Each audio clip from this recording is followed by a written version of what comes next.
ప్రార్థన అనే మాటకు ఉన్న అర్థం ఏంటంటే దేవునితో మాట్లాడుట అనే అర్థం. ప్రార్థన అంటే దేవునితో మాట్లాడుట. మరొక అర్థం ఏంటంటే దేవునిని అడుగుట అనే అర్థం కూడా ఉంది. దేవునిని అడుగుట. మీకు తెలిసిన కొన్ని అర్థాలు చెప్పండి.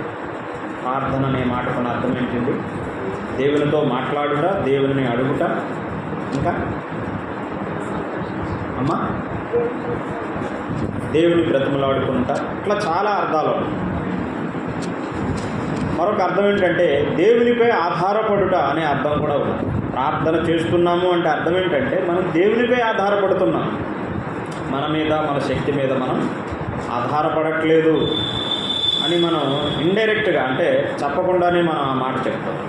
ఇట్లా చాలా అర్థాలు. అయితే మరొక అర్థం ఏంటంటే ఇట్లా చాలా అర్థాలు ఉన్నాయి ప్రార్థన అనే మాట. అయితే మనం ఇప్పుడు ప్రార్థన చేయడానికి రాలేదు, అది మనం ప్రతినిత్యము చేస్తాం. ఆదివారానికి ఉన్న ప్రత్యేకత ఏంటంటే ప్రార్థన కాదు, మనము ప్రభువుని ఆరాధించడానికి చేయవచ్చు. మరి ఆరాధన అంటే అర్థం ఏంటి అసలు? ఆరాధన అంటే ప్రభువుని స్తుతించుట అనే అర్థం మనకు తెలుసు. నేను ఎరిగిన అర్థం ఏంటంటే ప్రభువు ఏమై ఉన్నాడో తెలుసుకొని, ప్రభువు ఏమై ఉన్నాడో తెలుసుకొని దానిని బట్టి ప్రభువుని హెచ్చించుట లేక కొనియాడుట లేక కీర్తించటమే ఆరాధన. ఒక్క మాట, ఆయన పరిశుద్ధుడు అనేది ఆయన లక్షణం. అంటే చాలా ఉన్నాయి. ఆయన సార్వభౌముడు, ఆయన సర్వశక్తి గలవాడు, ఆయన సర్వాధికారి, ఇట్లా చాలా సంగతులు ఉన్నాయి. అంటే ఆయన అసలు ఏమై ఉన్నాడో తెలుసుకొని దానిని బట్టి ప్రభువుని మనము ఆరాధించాలి. అందులోనే ఉన్న మరొక భావం ఏంటంటే ఆయన ద్వారా మనము పొందినటువంటి కార్యాలను కూడా తలంచుకోవడం. మన పాపములను క్షమించాడు, మనల్ని రక్షించాడు, మనల్ని విమోచించాడు. ఇట్లాగున ఆయన చేసిన మేళ్లను కూడా మనం తలంచుకుంటున్నాం ఆరాధనలో. కృతజ్ఞతాస్తుతి అనే మాటకున్న అర్థం ఏంటి అంటే ఇంగ్లీష్లో థ్యాంక్స్ గివింగ్ అంటారు కదా. ఆయన ద్వారా మనము పొందిన మేళ్లకు ప్రతిగా మనము అర్పించేదే కృతజ్ఞతాస్తుతి. కాబట్టి ఈ మూడు మాటలు ప్రార్థన, ఆరాధన, కృతజ్ఞతాస్తుతి. మనం ఈ రెండు చేస్తాం ముఖ్యంగా ఆదివారం. ఆరాధన మరియు కృతజ్ఞతాస్తుతులు ఎక్కువగా. అంటే ఆయన ద్వారా మనము పొందిన ఆశీర్వాదాలకు బదులుగా ప్రభువుని మనం స్తుతిస్తున్నాం. అసలుకు ఆయన ఏమై ఉన్నాడు, ఆయన జీవాహారము, ఆయనే జీవము, ఇట్లా చాలా సంగతులు ఉన్నాయి. వాటిని బట్టి మనం ప్రభువుని ఎక్కువగా హెచ్చిస్తున్నాం ఆదివారం. అంచేత మనం ఇప్పుడు ఆయన ద్వారా మనము పొందిన మేళ్ళు లేక ఆయన ద్వారా మనము పొందిన కార్యములు, రెండవది అసలుకు ఆయన ఏమై ఉన్నాడో అనే మాటలు కొన్నింటిని కీర్తనల గ్రంథం 4వ కీర్తన నుంచి మనము కొద్దిగా ఆలోచన చేయబోతున్నాం. కీర్తనల గ్రంథంలో 150 కీర్తనలు ఉన్నాయి, కానీ అన్ని కీర్తనలు దావీదు రాయలేదు. వాటిలో దాదాపుగా 70 కంటే ఎక్కువ దావీదు రాశాడని పుస్తకాన్ని మనం చదివితే, అంటే కీర్తనల గ్రంథాన్ని మనం చదివితే గమనించవచ్చు. ఇప్పుడు మనం చదువుకున్న కీర్తన ఎవరు రాశారండి? దావీదే రాశాడు. దావీదు సామాన్యుడు కాదు. దావీదు గొప్ప భక్తుడు, గొప్ప ఆరాధికుడు, గొప్ప కీర్తనాకారుడు, సంగీత విద్వాంసుడు, చాలా భక్తి కలిగి జీవించాడు అని మనందరికీ తెలుసు. అటువంటి భక్తుడు ఈ కీర్తనలు ఏం చెప్తున్నాడంటే ప్రభువు ద్వారా అతడు పొందిన మేళ్లను చెప్పాడు. రెండవది అసలుకు ప్రభువు ఎవరు కూడా చెప్పాడు. ఒకటి మొదటి వచనంలో చెప్పాడు, నా నీతికి ఆధారమగు దేవా అని ప్రభువుని అతడు సంబోధిస్తున్నాడు. దేవుడు ఎవరు? నీతికి ఆధారమైన వాడు అని చెప్తున్నాడు. నీటికి కాదు, నీరు అంటే నీరే, నీరు కాదని చెప్పేది. నీతికి ఆధారమగు దేవుడు అని చెప్తున్నాడు. అంటే దావీదులో ఉన్న నీతికి మూలము ఎవరు అంటే దేవుడే. దావీదులో నీతి లేదు. మరి అట్లా ఉంది అతనిలో నీతి అంటే దేవుడు అనుగ్రహించిన నీతిని దావీదు పొందుకున్నాడు కాబట్టి అతను నీతిమంతుడయ్యాడు. మరి మనము ఎలా నీతిమంతులమయ్యామండి? మనము ఎలా పరిశుద్ధులం లేక విశ్వాసులం, దేవుని పిల్లలమయ్యాం? నీతి క్రియలు చేయడం ద్వారా, మంచి పనులుగా చేయడం ద్వారా, లేక మంచిగా సమాజంలో మంచిగా జీవించడం ద్వారానా?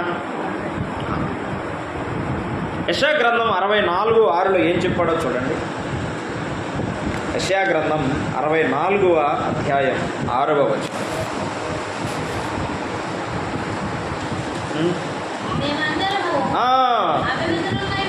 మేమందరము అన్నాడంటే అర్థం ఏంటంటారు? అసలు ఇంకా ఎవరు పక్కన లేరు, ఇంకా ఎవరిని మినహాయించడానికే వారు బాగానే ఉన్నారు వీరు సరిగా లేరు అనడానికి లేదు. అందరూ మనందరం ఎలాగున్నాము? అపవిత్రులం అని చెప్పాడు. రెండవ మాటలో మా నీతి క్రియలు చూసారా? మేము చేసే నీతి క్రియలు, దాన ధర్మాలు, మంచి కార్యాలు ఇవన్నీ ఎలా ఉన్నాయంటే మురికి గుడ్డలు అన్నాడు. కాబట్టి మన నీతి క్రియలు ఎంత అసహ్యకరమైనవో ఆ వచనంలో భక్తుడైన యెషయా వ్రాస్తున్నాడు. కాబట్టి మనము నీతి చేయటం ద్వారా, నీతి కలిగి జీవించడం ద్వారా నీతిమంతులం కాలేదు. ఎలా మనం నీతిమంతులం అయ్యాము? రోమాపత్రిక 10వ అధ్యాయం 4వ వచనంలో దైవజనుడైన పౌలు ఏం చెప్తున్నాడో చూడండి. రోమా 10:4.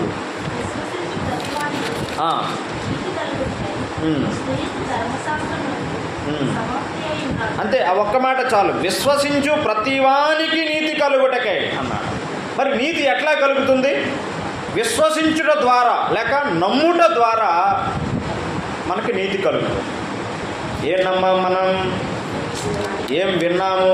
సువార్తను విన్నాము. సువార్తను విని, యేసు ప్రభుని గురించిన వార్త విని ఆ సువార్తను మనము నమ్మాము లేక విశ్వాసం ఉంచాము కాబట్టి మనము నీతిమంతులమయ్యాము. కాబట్టి మనలో కొంచెము కూడా నీతి లేదు. రోమాపత్రిక 3:11 ఉన్న వచ్చిన అందరికీ తెలుసు, నీతిమంతుడు లేడు, ఒకడున్నాడు అని ఏం చెప్పట్లేదు, ఒక్కడు కూడా లేడు. భూమి మీద పుట్టిన ప్రతి మానవుడు కూడా అపవిత్రులే, పాపులే అని బైబిల్ చెప్పి ఏ భేదమున లేదు. అందరూ అనే మాట మనం పట్టుకోవాలి. అందరూ పాపము చేసి దేవుడు అనుగ్రహించే మహిమను పొందలేకపోతున్నారు. కాబట్టి మనలో కొంచెము కూడా నీతి లేదు. మరి మనము ఎలా నీతిమంతులం అయ్యాము అంటే దేవుడు తన నీతిని మనకు అనుగ్రహించాడు. అంటే తనలో ఉన్న నీతిని మనకు ఆయన బదిలీ చేశాడు, లేక మన అకౌంట్లోకి ఆయన జమ చేశాడు. కాబట్టి మనం నీతిమంతులం అయ్యాం. వాస్తవానికి ఇది మనం సంపాదించుకున్న నీతి కాదు, ఆయన మనకు ఉచితముగా దయచేశాడు లేక అనుగ్రహించాడు. కాబట్టి ఈరోజు మనము కలిగి ఉన్న నీతికి ఆధారం ఎవరు? దేవుడు. ప్రభువా, నాలో ఏ నీతి లేదు, ఇప్పుడు నేను కలిగి ఉన్న నీతి మీరు దయచేసినది లేక మీరు అనుగ్రహించినది. ఆధారము అనే మాటకున్న అర్థం ఏంటంటే మూలం అనే అర్థం ఒకటి ఉన్నది, రెండవది పునాది అనే అర్థం ఒకటి ఉన్నది. ఇప్పుడు ఈ మందిరం ఆధారం ఏంటంటారు? ఈ మందిరం అంతటికి పునాది అనేది ఒకటి ఉంటుంది. ఈ మందిరం కట్టే ముందు పునాది వేస్తారు. ఆ పునాది మీద ఈ మందిరం నిలబడి ఉంటుంది. పునాది తీసేసామనుకోండి మొత్తం మందిరం అంతా పడిపోతుంది. పునాది మీద కట్టబడింది ఈ బిల్డింగ్ అని. అట్లాగే మన జీవితానికి మూలం ఏమిటంటే ప్రభు ద్వారా మనకు అనుగ్రహించబడిన నీతి. అదే చెప్తున్నాడు దావీదు, నా నీతికి ఆధారముగు దేవా అన్నాడు. మనం ఎంత ధన్యులమో చూడండి. మనము ప్రయాసపడకుండగా, మనము కష్టపడకుండగా, మనము ఏమీ చేయనవసరం లేకుండానే ఉచితముగా ప్రభు తన నీతిని మనకు ఆయన అనుగ్రహించాడు. మనము నీతిమంతులం అయ్యాం. ఇంకా చాలా సంగతులు చెప్పాడు. ఆయన చేసిన కార్యాలు చెప్పాడు. విశాలత కలుగజేశావు ఇరుకులో, నన్ను కరుణించావు, నా ప్రార్థన అంగీకరించావు, ఆ తర్వాత నన్ను ఏర్పాటు చేసుకున్నావు, ఆ తర్వాత నాకు సంతోషాన్ని హృదయంలో పుట్టించావు, సురక్షితముగా నన్ను నివసింపచేస్తున్నావని తన జీవితంలో దేవుడు చేస్తున్న ఒక్కొక్క కార్యాన్ని అతడు ఎంత స్పష్టముగా వ్రాస్తున్నాడో చూసారా? నేను కష్టములో, నేను బాధలో ఉండగా, నాకు ఇరుకులో నేను ఉండగా నాకు విశాలత కలుగజేశావు, నన్ను కరుణించావు, నా ప్రార్థన అంగీకరించావు, వేదనలో దుఃఖములో ఉండగా నా హృదయంలో అధికమైన సంతోషాన్ని నీవే పుట్టించావు లేక నీవే కలుగజేశావు, నేను అపాయకరమైన పరిస్థితిలో ఉండగా, ఒంటరిగా ఉన్నా కూడా నీవే నన్ను సురక్షితముగా నివసింపచేశావని దేవుని ద్వారా అతడు పొందిన ఒక్కొక్క కార్యాన్ని, ఒక్కొక్క మేలును ద్వారా ప్రభువుని అతడు హెచ్చిస్తున్నాడు. దేవుడు ఎవరు అంటే ఆయన మన నీతికి ఆధారము. కొన్ని మాటలు మీకు చదివి వినిపిస్తాను. కీర్తన గ్రంథంలోనే 16వ కీర్తన 2వ వచనం కూడా చదువుతాం చూడండి. కీర్తనల గ్రంథం 16వ కీర్తన 2వ వచనం. క్షమించాలి, 16వ కీర్తన 2వ వచనం. నీవే ప్రభుడవు, నీకంటే నాకు క్షేమాధారం ఏదీ లేదని నేను యెహోవాతో నేను మనవి చేయుదును. నీవే ప్రభుడవు అన్నాడు, అది ఒకటి. నీకంటే నాకు క్షేమాధారం ఏదీ లేదని నేను చెప్తున్నాను అన్నాడు. ఒకటి, ఆయన మన నీతికి ఆధారం, మన నీతికి ఆధారమైన దేవుడు. రెండవ సంగతి ఏంటంటే మన క్షేమానికి ఆధారం ఎవరు? ప్రభువే, యేసు ప్రభువే అని కీర్తనల గ్రంథంలోనూ దావీదు మరలా చెప్తున్నాడు. ఆయన ఎంత స్పష్టంగా చెప్పాడో చూడండి. నీకంటే అంటే అర్థం ఏంటంటారు?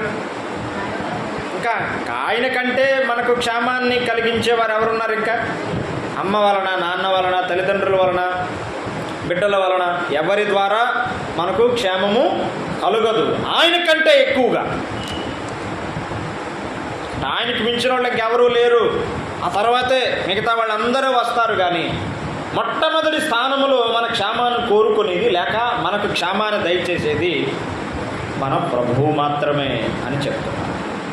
క్షేమాధారము ప్రభువే, కృపాధారము ప్రభువే, ఇట్లా చాలా మాటలు ఉన్నాయి. నీవే ప్రభుడవు, నీకంటే నాకు క్షేమాధారం ఏదీ లేదు. ఎవరు రాశారు ఈ కీర్తన? దావీదే రాశాడు. మీరు ఆలోచించండి.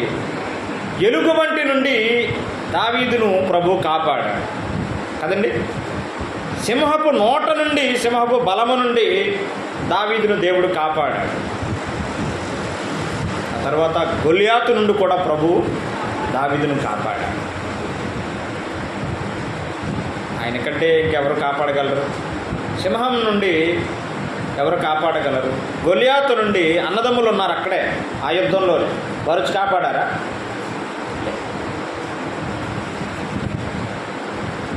ప్రభువు కంటే మనకు క్షేమ ఆధారము ఎవ్వరూ లేరు. అందుకే దావీదు చెప్తున్నాడు, రాస్తున్నాడు అతను, నా నీతికి ఆధారమగు దేవుడు ఆయన, నా క్షేమానికి ఆధారమగు దేవుడు ఆయన. మనం ఎంత ధన్యులమో ఆలోచించాలి. దేవుని వలన ప్రతి దినము మనము క్షేమాన్ని పొందుతున్నాం, సురక్షితంగా మనం ఉంటున్నాం. ఆయన కంటే మనకు క్షేమాన్ని కలిగించేది మరొకరెవరు? యోనా గ్రంథానికి రండి, అక్కడ కూడా మరొక వచనం చదువుకుంటాం. యోనా గ్రంథం 2వ అధ్యాయం.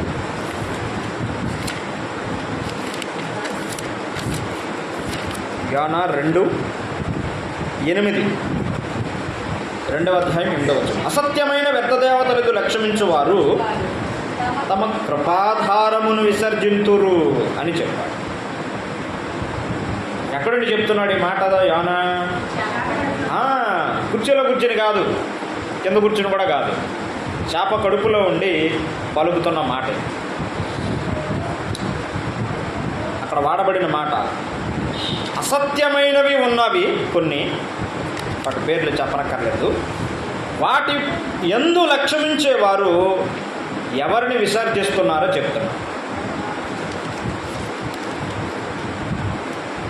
అసత్యమైన వాటిని లక్ష్యమించేవారు సత్యమైన వాటిని విసర్జిస్తారు.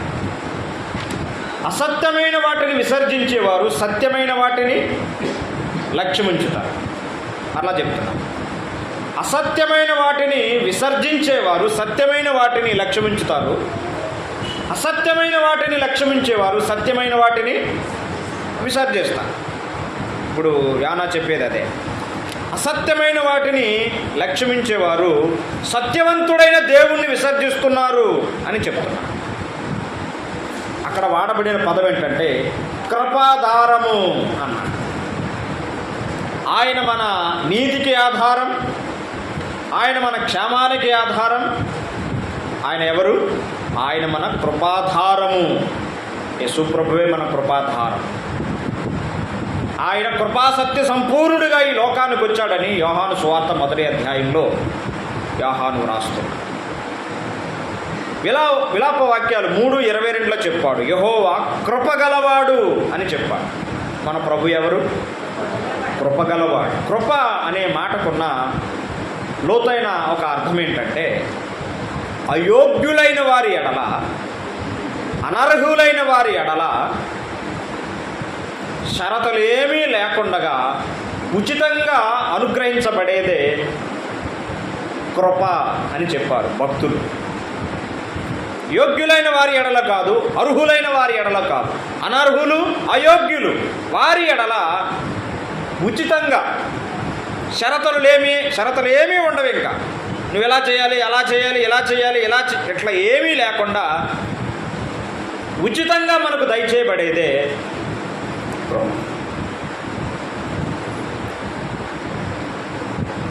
మన ప్రభువు కృపాసక్తి సంపూర్ణ. కృప చూపించుటలో ఆయన ఐశ్వర్యవంతుడు అనే మాట ఉన్నది. పిసినారి కాదు ఆయన. దేవుడు మన పట్ల ఎంత కృపను చూపిస్తున్నాడో ఒకసారి మనం ఈ ఉదయకాలం ఆలోచించాలి. యోహాను సువార్త 1వ అధ్యాయంలో కృపను గురించి యోహాను ఏం రాస్తున్నాడో చూడండి. 1వ అధ్యాయం 16వ వచనంలో ఆయన ఇలా చెప్పాడు, ఆయన పరిపూర్ణతలో నుండి మనమందరము కృప వెంబడి కృపను పొందితిమి అన్నాడు. మన జీవితానికి అత్యంత ప్రాముఖ్యమైనది ఏంటంటే దేవుని కృప. మనందరికీ తెలుసు, దైవజనుడైన పౌలు కంటి బలహీనతతో బాధపడుతూ ప్రార్థన చేశాడు. దేవా, నా శరీరంలో ముళ్ళు ఉన్నది, బాధ ఉన్నది, దాన్ని తొలగించు అని ఎన్నిసార్లు చేశాడు? 3 సార్లు చేశాడు. కానీ ప్రభు ఏమన్నాడు? నేను తీయను, నేను ఆ ముళ్ళును తీయను, అది అలా ఉండాల్సిందే. కానీ ఒక మాట చెప్పాడు, నా కృప నీకు అంతే. నీ ముళ్ళు అట్లా ఉండాల్సిందే, కానీ నా కృప నీకు మాత్రం సరిపోతుంది. అది నీ బాధకు, నీ కష్టానికి, నీ శ్రమకు, నీ జీవిత కాలానికి సరిపోతుంది. నా కృప నీకు ప్రతి దినాన్ని నేను అనుగ్రహిస్తానని ప్రభువు పౌలుతో చెప్తాడు. యేసు ప్రభు మన కృపకు ఆధారం. మనం ఎలా రక్షించబడ్డాం? కృప ద్వారానే కదండి. కృప ద్వారానే రక్షించబడ్డాం. దేవుని కృపను మనం ప్రశంసించాలి. నువ్వు ఎంత కృప కలిగిన వాడువు, ఎంత దయగలిగిన వాడువు, నువ్వు ఎంత ఐశ్వర్యవంతుడు కృప చూపించుటలో. నా ఎడల ఎంత కృప చూపిస్తున్నావు ప్రభువా. ఈ 2024 సంవత్సరం ఇంతవరకు దాదాపుగా 11 నెలలుగా ఆయన ప్రతి దినాన్ని మనకు తన కృపను పరలోకాల నుండి సరఫరా చేయడం ఎన్నడూ మానలేదు. ఆయన మన కృపాధారం. యెషయా గ్రంథం 12వ అధ్యాయం చూడండి. ఇక్కడ మరొక మాట ఉన్నది. 12:2 12వ అధ్యాయం. నేను భయపడక ఆయన నమ్ముకుంటున్నాను. యెహోవా యెహోవాయే నాకు బలము. ఆయనే నా కీర్తిస్పదము. ఆయన నాకు రక్షణాధారమాయెను అని ఉంది. ఈ 4 మాటలు మీరు మనసులో ఉంచుకోవాలని నేను మనవి చేస్తున్నాను. 1, ఆయన నా నీతికి ఆధారమగు దేవుడు. 2, నా క్షేమానికి ఆధారమగు దేవుడు. 3, కృపకు ఆధారమగు దేవుడు. 4, నా రక్షణకు ఆధారమగు దేవుడు. చెప్పండి, నా రక్షణకు లేక మన రక్షణకు ఆధారం ఎవరు? మన ప్రభువే. మన ప్రభు. నేను వచ్చిన మాట చెప్తాను, అపార్థం చేసుకోకండి. మనము దేవుడు అనే పదాన్ని జనరల్గా ఎక్కువగా వింటూ ఉంటాం. మనం వాడతాం, అందరూ వాడతారు. కానీ ఎక్కువగా నేను నేర్చుకున్న సంగతి మీకు చెప్తున్నాను. ఎక్కువగా మనం పలకవలసిన పదం ఏంటంటే ప్రభువు అనేది చాలా ముఖ్యమైనది. కొరింథీ పత్రిక మొదటి పత్రిక అంతటిలో దాదాపుగా 68 సార్లు చెప్పబడిన మాట అది. ఏ మాట అది? ప్రభువు. యేసుక్రీస్తు మనకు ప్రభువుగా ఉన్నాడు. ఇంచేత మనం ఎక్కువగా, తప్పేమీ కాదు దేవుడు అని మాట్లాడతాం, కానీ ఆయన మనకు ప్రభువు అనే సత్యాన్ని బాగా మనం గుర్తుపెట్టుకోవాలి. మన రక్షణకు ఆధారం ఎవరు? యేసుక్రీస్తు ప్రభువు. అది మనం గుర్తుపెట్టుకోవాలి. మనం ఎలా రక్షించబడ్డాం, మన రక్షణకు మూలం ఏంటో మనందరికీ తెలుసు. ఆయన కృప ద్వారానే మనం రక్షించబడ్డాం. ఒక వచనం చూడండి, యెషయా గ్రంథం 45:17 ఏం చెప్తున్నాడు? యెహోవా వలన ఇశ్రాయేలు నిత్యమైన రక్షణ పొంది ఉన్నది. మీరు ఎన్నటెన్నటికి సిగ్గుపడకయు విస్మయం అందకయు ఉందురు అని చెప్తాం. ప్రభువు వలన మనము నిత్యరక్షణ పొంది ఉన్నాం. మనం పొందిన రక్షణ ఎటువంటిదో తెలుసుకోవాలి. మనం ఎటువంటిది? ఆషామాషి కాదు, అది నిత్యమైన రక్షణ అని చెప్పాలి. నిత్యమైన రక్షణ అంటే పోయేది కాదు, ఓ రోజుండి పోయేది కాదు, ఓ సంవత్సరం ఉండి పోయేది కాదు. ఇది నిత్యమైన రక్షణ అన్నారు. ఎందుకు రక్షణ అంత గొప్పది, ఎందుకు అంత నిత్యమైనది అంటే ఎవరి ద్వారా కలిగింది మనకు అసలు రక్షణ? యేసుక్రీస్తు ప్రభు ద్వారా కలిగింది. ఆయన ఎంత గొప్పవాడో చూడండి. అంత గొప్పవాని ద్వారా మనము పొందుకున్న రక్షణ ఎట్లాంటిదై ఉంటుంది? గొప్పదై ఉంటారు. గొప్ప రక్షణ అని చెప్పలేదా హెబ్రీ 2:2లో? ఇంత గొప్ప రక్షణ మనం నిర్లక్ష్యం చేసిన ఎడల మనం ఎలాగ తప్పించుకుంటాం అంటున్నాడు. గొప్ప రక్షణ ఎందుకు అయింది? గొప్ప రక్షణ గొప్పవాడైన ప్రభు ద్వారా మనకు దయచేయబడింది కాదు. అది నిత్య రక్షణ అని యెషయా గ్రంథంలో మనం చదువుతాం. మన ప్రభు ద్వారా మనముకు అనుగ్రహించబడిన ఇంత గొప్ప రక్షణ బట్టి మనం ప్రభువుని స్తుతించాలి. రక్షణలో 3 కాలాలు ఉన్నాయి. రక్షణ 3 కాలాలకు సంబంధించి. 1, పొందిన రక్షణ, అది అయిపోయింది. ఇప్పుడు మనం పొందుచున్న రక్షణ, పొందబోయే రక్షణ మరొకటి ఉన్నది. పొందిన రక్షణ అది గత కాలానికి సంబంధించినది. మన పాపములు క్షమించబడ్డాయి, అక్కడతో మనం రక్షించబడ్డాం, అది జరిగిపోయింది. ఇప్పుడు జరుగుతూ ఉన్న రక్షణ ఏంటంటే మనము దినదినము రక్షించబడుతున్నాం. దేని నుండి? అపవాది నుండి, వాడి కుయుక్తుల నుండి, వాడి అగ్ని బాణాల నుండి మనము దినదినము రక్షించబడుతాం. ఎంతకాలం ఉంటుందంటారు ఈ పోరాటం? మరణం వరకు ఉంటుంది. ఇది పొందుచున్న రక్షణ. పొందబోయే రక్షణ ఒకటి ఉన్నది. ఎప్పుడది? పరలోకమని వెళ్ళిన తర్వాత ఇంకా ఏ పోరాటం ఉండదు. ఎక్కడతో ఇంకా ఎప్పుడైతే మనం చనిపోయామో అక్కడతో మన పోరాటం అంతా ఆగిపోయి నిత్య మహిమలోకి మనం వెళ్ళిపోతాం. అది భవిష్యత్తులో మనం పొందబోయేటువంటి రక్షణ. ఇక పాపం అనేది మన మీద ఏ విధమైన దాడి చెయ్యదు. రక్షించబడి చనిపోయేంత వరకు మనం ప్రతిదినము పాపంతో పోరాడుతూనే ఉండాలి. వయసుతో నిమిత్తం లేదు, ఎవరైనా సరే ప్రతి దినము పాపంతో మనము పోరాడుతూనే ఉండాలి. ఆ ప్రయత్నంలో ప్రభు మనకు ప్రతిసారి లేక ప్రతి దినము మనకు ఆయన సహాయపడుతూనే ఉంటాడు. అది మనం పొందుతున్న రక్షణ. పొందబోయే రక్షణ ఏంటంటే మనము చనిపోయి ప్రభు దగ్గరికి వెళ్ళిపోయిన తర్వాత ఇక పాపం మన మీద ఏమీ ప్రభుత్వం చేయదు. చనిపోయిన మీద ప్రభుత్వం ఇంకేం చేస్తుంది? పాపం ఏమీ చేయదు. అటువంటి రక్షణ ప్రభు మన కొరకైనా అనుగ్రహించాడు, లేక సిద్ధం చేశాడు. 4 మాటలు. ఆయన నా క్షేమానికి, నా నీతికి ఆధారం, అది మొదటి మాట. రెండవ మాట, నా క్షేమానికి ఆధారమగు దేవుడు. మూడవ మాట, నా కృపకు ఆధారమగు దేవుడు. 4వ మాట, నా రక్షణకు ఆధారమగు దేవుడు. మన దేవుడు ఎవరనుకుంటున్నారు? మన దేవుడు ఎంత గొప్పవాడో ఈ మాటలను బట్టి మనం కొన్నింటిని అలా జ్ఞాపకం చేసుకుంటూ ప్రభువుకు మనం ఆరాధన అర్పించాలి. కీర్తన గ్రంథం 4వ కీర్తనకి రండి. అక్కడ మరొక వచనం అలా జ్ఞాపకం చేసుకుని నేను ముగిస్తాను. 4వ కీర్తన 5వ వచనం చూడండి. 5వ వచనం. అంటే చాలు. ఇప్పుడు మనం చేయాల్సింది ఏంటి మరి? నీతియుక్తమైన బలులు అర్పించాలి. ఇప్పుడు మనం కోడేలను, మేకలను, పొట్టేలను ఏమీ అర్పించనక్కరలేదు. హెబ్రీ పత్రికలో చెప్పబడినట్లుగా మనందరి కొరకు అందరికీ సరిపోయేటువంటి ఒకే బలి ఒకేసారి అర్పించబడి ముగించబడింది. మనం ఏం చేయాల్సిన పని. ఇప్పుడు మనం చేయాల్సిన బలి ఏమిటంటే, విరిగి నలిగిన హృదయంతో మన జీవితాన్ని ప్రభువుకి సమర్పించడమే ఆయన కోరుకునేటువంటి పని. ఇప్పుడు మనం అర్పించే అర్పణలో ముఖ్యమైన మరొక సంగతి ఏంటంటే, నీతి అనేది చాలా ముఖ్యం. ఆయన మనకు దయచేసిన నీతిని మనం ఏం చేయాలి? దినదినము మనము జాగ్రత్తగా కాపాడుకోవాలి. నీతియుక్తములైన బలులను ప్రభువుకు మనం అర్పించాలి.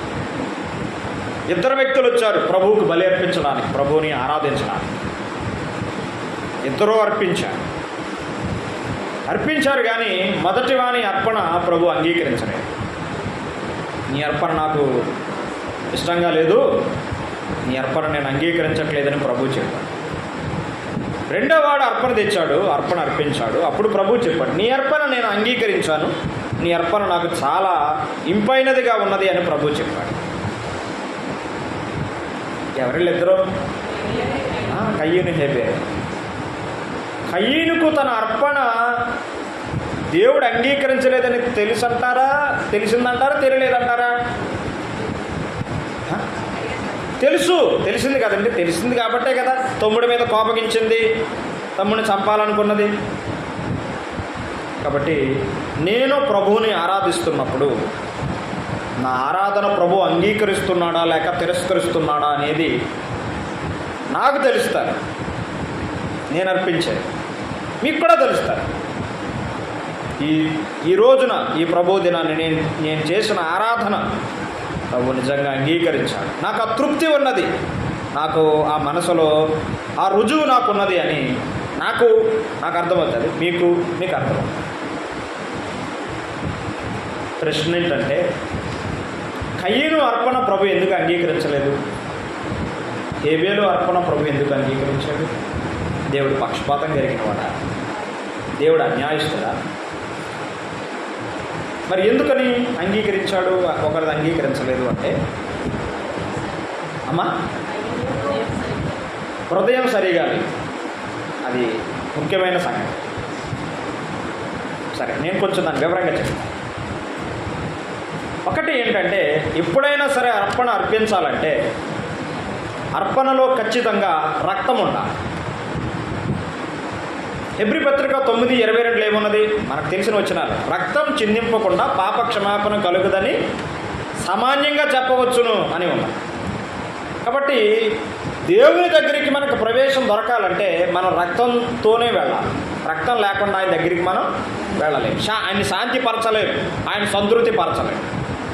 హేబేలు అర్పణలో రక్తం ఉన్నది, కయ్యూను అర్పణలో రక్తము లేదు. పొలము పంటలో కొంత తెచ్చాడు కయ్యూను.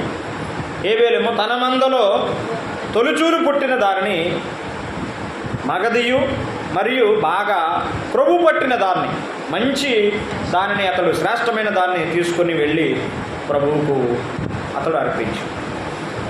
అది ఒకటి. రెండవ కారణం చూడండి, హెబ్రీ పత్రిక 11వ అధ్యాయంలో భక్తుడు రాస్తున్నాడు. హేబేలు అర్పణ ప్రభు ఎందుకు అంగీకరించాడో, కయ్యను అర్పణ ప్రభు ఎందుకు అంగీకరించలేదో ఆ మాటను బట్టి మనం గ్రహించవచ్చు. హెబ్రీ 11:4 విశ్వాసమును బట్టి హేబేలు శ్రేష్టమైన బలి దేవునికి అర్పించను. ఆ మాట చాలు అమ్మా, ఆ మాట చాలు. విశ్వాసమును బట్టి అనే మాట ముఖ్యమైనది. హేబేలు అర్పణలో విశ్వాసం ఉన్నది. విశ్వాసముతో బలి అర్పించడానికి వచ్చాడు హేబేలు. అక్కడ ఉన్నది కదా, కయ్యను కంటే అంటే అర్థం ఏంటంటారు? కయ్యను కంటే శ్రేష్టమైనది ప్రభువుకి హేబేలు తెచ్చాడు. దేనిని బట్టి? విశ్వాసమును బట్టి. హేబేలు అర్పణలో విశ్వాసం ఉన్నది, కయ్యను అర్పణలో విశ్వాసం అనేది విశ్వాసంతో రాలేదు. చెయ్యాలి కాబట్టి అలవాటుగా ఆచారంగా వచ్చాడు, కానీ విశ్వాసంతో రాలేదు.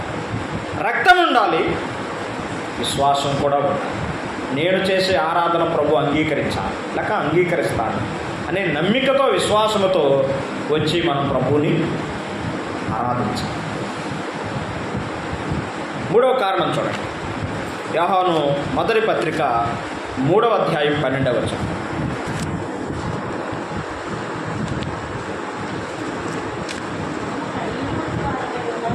ఉండరాదు అంటే అర్థం ఏంటంటారు? అలా ఉండకూడదు. మనం కయ్యను వంటి వారమే ఉండరాదు అంటే ఇండైరెక్ట్గా అర్థం ఏంటంటే మనం హేబేలు వంటి వారమే ఉండాలి అనే కదండి, కదా. మనం కయ్యను వంటి వారమే ఉండరాదు. ఎందుకు ఉండరాదు? వాడు దుష్టుని సంబంధి అన్నాడు. దుష్టుని సంబంధి అంటే సాతాను సంబంధి. కయ్యనేమో దుష్టుని సంబంధి, మరి హేబేలేమో దేవుని సంబంధి. తర్వాత తన సహోదరుని చంపాను. వాడు అతన్ని ఎందుకు చంపాను?